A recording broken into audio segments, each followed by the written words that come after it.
আসসালামু আলাইকুম। আশা করি সবাই ভালো আছেন। আজকে আমি আপনাদের সাথে ঢ্যাঁড়সের আঠা বা লোট ছাড়া ভাজি এই রেসিপিটা শেয়ার করব। ঢ্যাঁড়সের পিচ্ছলেই ভাবটা থাকার কারণে অনেকেই এই ভাজিটা পছন্দ করে না। তাদের সামনে এভাবে পরিবেশন করে দেখবেন, ইনশাআল্লাহ তারাও মজা করে খাবে। এখানে আমি আধা কেজি ঢ্যাঁড়স ধুয়ে তারপর এভাবে ছোট করে কেটে নিয়েছি। এখানে আমি 3 স্লাইস লেবু নিয়েছি এবং আধা কাপ কুচানো পেঁয়াজ নিয়েছি। এখন লেবুটা আমি এই ছাঁকনির সাহায্যে রসটা বের করে নিব।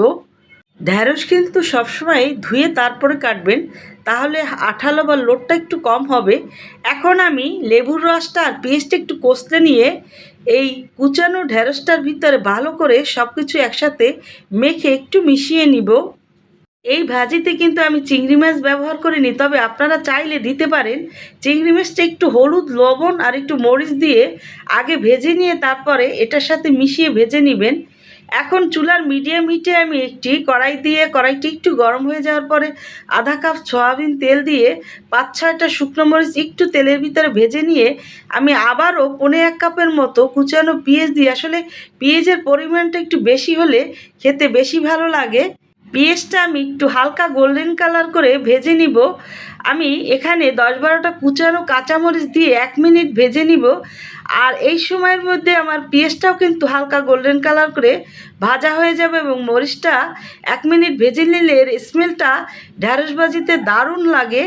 এখন আমি ঢ্যাঁড়স কুচানোটা এর ভিতরে দিয়ে ভালো করে একটু মিশিয়ে নিব। মিশিয়ে নিতে নিতে আমি চুলার জালটা কিন্তু মিডিয়াম এবং লোয়ের মাঝামাঝি করে দিয়েছি।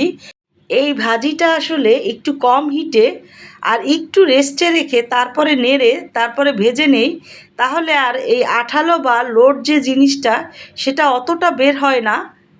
আমার পরিবারের সবার কাছে কিন্তু এই ঢ্যাঁড়স ভাজিটা খুবই পছন্দের। তারা শুধু ভাত দিয়ে না, রুটি পরোটা দিয়েও খায়। আর যদি ঠিকমতো ভাজা যায় আমার মনে হয় সবাই এটা পছন্দ করবে। ঢ্যাঁড়স ভাজিটা আমার প্রায় হয়ে এসেছে। এই সময় এখন আমি স্বাদ মতো লবণ এখানে দিয়ে দিব।